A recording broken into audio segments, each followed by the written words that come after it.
రానికుండా చేసి అడుగడుగునా నా మీద లేనిపోని కేసులన్నీ పెట్టి కడాన నేను ఇక్కడ తిరిగితే ఇదే రోడ్లో వచ్చారు. గెస్ట్ హౌస్ నుంచి జ్ఞాపకం ఉందా మీకు? ఇక్కడ అన్నా క్యాంటీన్ ధ్వంసం చేసి యథేచ్ఛగా పోతా ఉంటే ఈ పోలీసులే సాక్షులుగా ఉండిపోయి నేను వస్తే నా మీద రౌడీని చేపించారు. బాధ ఆవేదన నేను వాళ్ళు ఏమనడం లేదు, కానీ నేను ఇదే చెప్తున్నా, రేపు మనం రాగానే ఈ పోలీసులే రౌడీల్ని చిత్తుగా నిర్మూలించే కార్యక్రమం చేస్తారు. నేను ఆ రోజు ఇక్కడి నుంచి వెళితే ఆ రోజు సాయంత్రం మన వాళ్ళని 100 మంది పైన కేసులు పెట్టి పాపం ఇక్కడే ఉన్నాడు అందరూ నాయకులు గౌరవాని శ్రీనివాస్ సహా అందరూ నాయకుల్ని జైల్లో పెట్టారు. మునుస్వామి అందరినీ జైల్లో పెట్టారు. 30 రోజులు జైల్లో ఉన్నారు. నా కుటుంబ సభ్యులు జైల్లో ఉంటే నేను బాధపడి నా జీవితంలో మొట్టమొదటిసారిగా జైలుకి వెళ్ళా. ఆ తర్వాత నన్నేం చేశారో మీరే చూశారని చెప్పి కూడా నేను మీకు తెలియజేస్తున్నా. అంటే రౌడీయిజం అధికారాన్ని అడ్డం పెట్టుకుని ఇష్టానుసారంగా నేరాలు ఘోరాలు చేస్తామనుకుంటున్నారు. కబద్దార్, జాగ్రత్తగా ఉండండి. కుప్పంలో చెప్తున్నా, చోటా మోటా రౌడీలకు హెచ్చరిస్తున్నా, ఎన్నికలు సుజావుగా జరగనియండి. ఎన్నికలు సుజావుగా జరగనీయకుండా అడ్డుపడితే మా తమ్ముళ్ళు ఎవ్వడికి భయపడడు. ఏం తమ్ముళ్ళు భయపడతారా మీరు? సైకిల్ స్పీడ్ పెంచండి. అడ్డొస్తే పచ్చడిగా తొక్కుంటా వెళతాం, కానీ ఎవరిని వదిలిపెట్టాం. ప్రజాస్వామ్యాన్ని కాపాడుకుంటారా లేదా? మీరు కాపాడుకుంటామంటే గట్టిగా చెప్పండి. మీరు చూశారు, ఎన్నికలు వచ్చాయి. మొన్నే ఈ ముఖ్యమంత్రి సైకో ముఖ్యమంత్రి అందరి నీవా నీళ్లంటూ హంగామా చేశాడు. చేశాడా లేదా? వచ్చాయా నీళ్లు? అయ్యా ముఖ్యమంత్రి, మా కుప్పం అంతా కొట్టుకోబోతామని ఎక్కడ చూసినా నీళ్లే ఉన్నాయి, మునకైపోయింది. హెలికాప్టర్ పంపించి మమ్మల్ని రక్షించడానికి. అవునా కాదా? డ్రామాలు ఆడతావా? సినిమా సెట్టింగ్లు పెడతావా?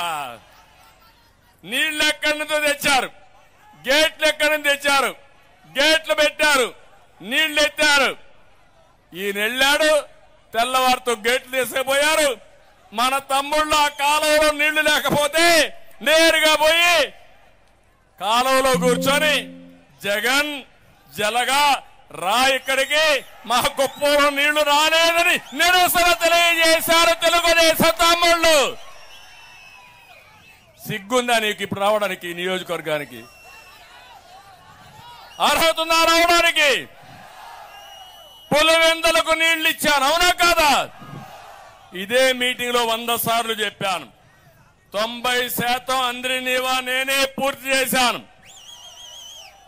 ఇక్కడే నీళ్లు తీసుకొచ్చి ఎన్నికల ముందు వీకోట్లో నీళ్లు రిలీజ్ చేశాను.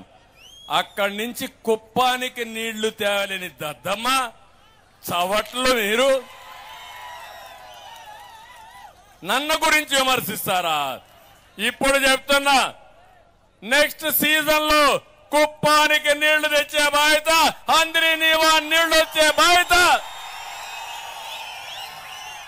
అన్ని చెరువులు నింపే బాధ్యత, పాలారు పూర్తిగా బారించే బాధ్యత, ప్రతి ఒక్క ఎకరాకు నీళ్లు ఇచ్చే బాధ్యత తెలుగుదేశం పార్టీ తీసుకుంటాం, మిత్రపక్షాలు తీసుకుంటాం. అవునా కాదా అని మిమ్మల్ని అడుగుతున్నా.